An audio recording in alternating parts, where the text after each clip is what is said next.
সাগরকলার নাম নিলেই নরসিংদীর নাম চলে আসে।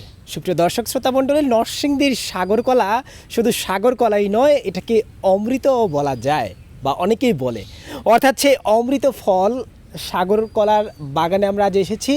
আজ আপনাদেরকে আমি দেখাবো নরসিংদীর সাগরকলার বাগান কীরকম হয় এবং এখানকার চাষিরা কীরকম চাষাবাদ করে।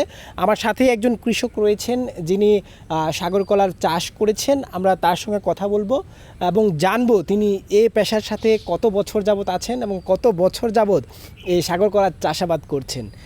কাকা, প্রথমে আমরা আপনার পরিচয়টা জানতে চাই। আমার বাড়ি মধ্যে সিনমান্দি। আমি ওই ওসি দেখছি দাদারা ইত্যা করতেছে এই সাগরকলা। আমি ওই ওসি দেখতেছি এই ক্ষেত্রের মাধ্যমে। আচ্ছা, এতটুকুই। মানে আপনার জন্ম থেকে আপনি এই সাগরকলার সাথে পরিচয়? পরিচয় করতেছে আমার বাপসা স্যারে করে দিয়েছে অন্য করা তো এদের জানছে এটা মুড়ি গেলে 3 বছরের মুড়ি এটা, কিন্তু এই যে এটা আর এটা আবার নতুন করে লাগাইছে এইভাবেই আর উলট পুলট করে লাগাইতেছি। অর্থাৎ আপনার দাদা আগে করছে, পরে বাবাই করছে, এখন আপনি করতেছেন? হ্যাঁ, আমি করতেছি।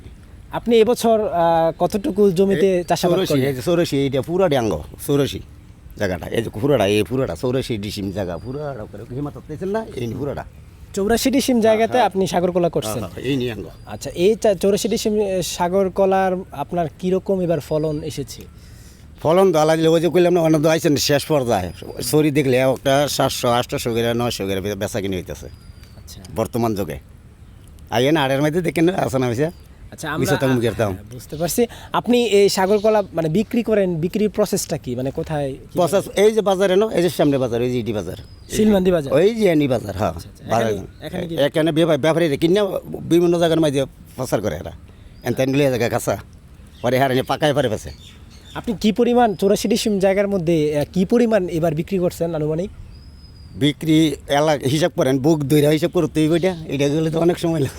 মানে টোটাল হিসাবটা এখন আছে না, একটা মনে করে এই যে এটার মাঝে লাগাইছি কতটি বুক আছে এলা হিসাব করেন। আপনি 800 করে হিসাব করেন, 600 করে হিসাব করেন, 500 করে হিসাব করেন, লাস্ট 300 করে হিসাব করেন। মানে গিলি 300 করে গিলি। বুক মানে কি? ওই যে একটা পুরা সরি? হ্যাঁ, একটা গাছ। আচ্ছা, এই একটা সরিতে আপনার কি রকম কলা আসে? মানে যদি যত্ন করানো লাগে, এটার মাঝে ময় মশলা দেওয়ান লাগে, এটার মধ্যে অনেক কিছু খাটনি আছে, খালি লাগাইলে গেলে হয় না। এটার মাঝে অনেক সন দিতে হয়, অনেক মশলা লাগে, তারপরে কি হয় এই যে সরিটা হয়েছে এটা মনে 2-3 বোতনি মশলা লাগছে এটার মধ্যে, এতটুকুই। আচ্ছা, এই বললেন যে 600-700, যেই কলাটা আপনি 600-700 টাকা বিক্রি করতেছেন, সেখানে কয়টা কলা থাকবে? কলা 1 পণ আছে, 1 পণের উপর আছে, 1 পণের কমও আছে।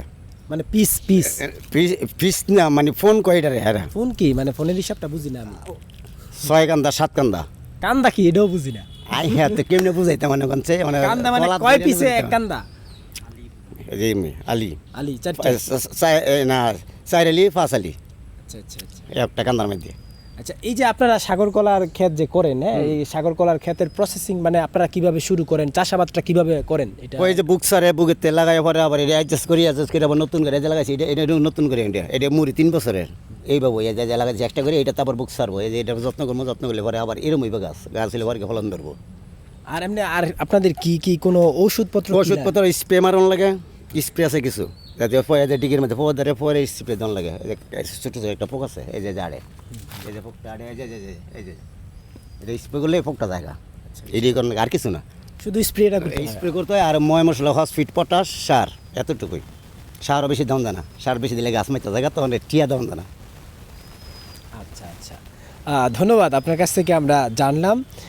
দর্শক, আপনারা শুনলেন যে নরসিংদীর অমৃত সাগরকলা আসলে কিভাবে উৎপাদন হয় এবং এই চাষার মুখের হাসি দেখেই হয়তো আপনারা বুঝতে পারতেছেন তিনি কিন্তু বেশ লাভবান। অর্থাৎ তার দাদার আমল থেকেই মূলত তাদের এই জমিতে তারা